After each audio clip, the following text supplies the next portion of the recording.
Iya, baik, terima kasih teman-teman Ciloka Widarati, luar biasa ya.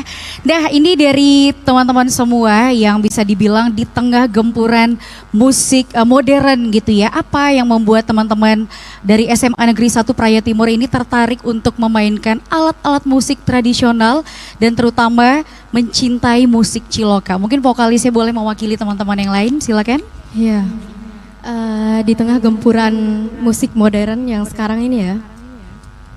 Jadi kita sebagai warga masyarakat Sasak asli gitu harus mewariskan apa yang udah diwarisin sama nenek moyang kita. Tentunya mereka dulu sangat sulit gitu memikirkan apa ya musik kayak gimana gitu. Itu yang harus kita lestarikan. Oke, mempertahankan tradisi leluhur gitu ya.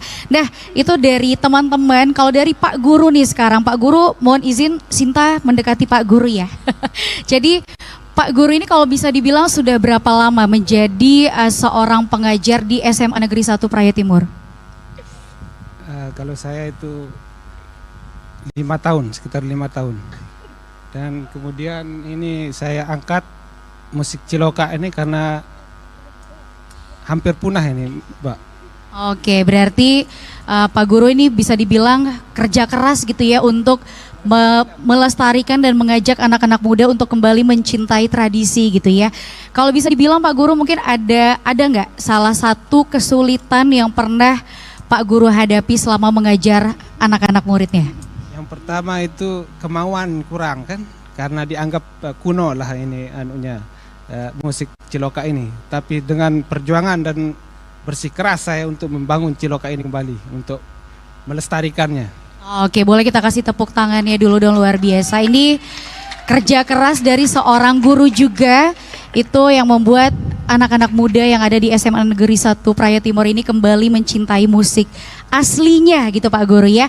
Oke, dan setelah lagu yang dibawakan tadi Ajong Lembit, kalau bisa dibilang ini Ajong Lembit artinya apa Pak Guru? Lembit itu kalau berjalan agak jalannya di apa namanya? Ya, dia berdayu-dayu ya. Oh gitu. Dan lagu ini sendiri bercerita kurang lebih seperti apa Pak Guru? Itu seorang kekasihnya itu tertarik sama gaya jalannya itu. Oh gitu. Oke, baik. Jadi ternyata seorang laki-laki bisa jatuh cinta melihat dari cara jalan wanita ya Pak Guru ya. Dari postur ya. Oke Pak Guru, nanti kita ngobrol-ngobrol lagi mungkin di belakang panggung Pak Guru ya, karena setelah ini masih ada lagu yang akan dibawakan kembali oleh teman-teman dari Ciloka Widerati dengan judul Kelak Kelor atau Masak Kelor. Aduh, jadi lapar gak sih jam segini makan kelor gitu ya. Baik, untuk itu pemirsa di rumah jangan kemana-mana, tetap di Musik Asik.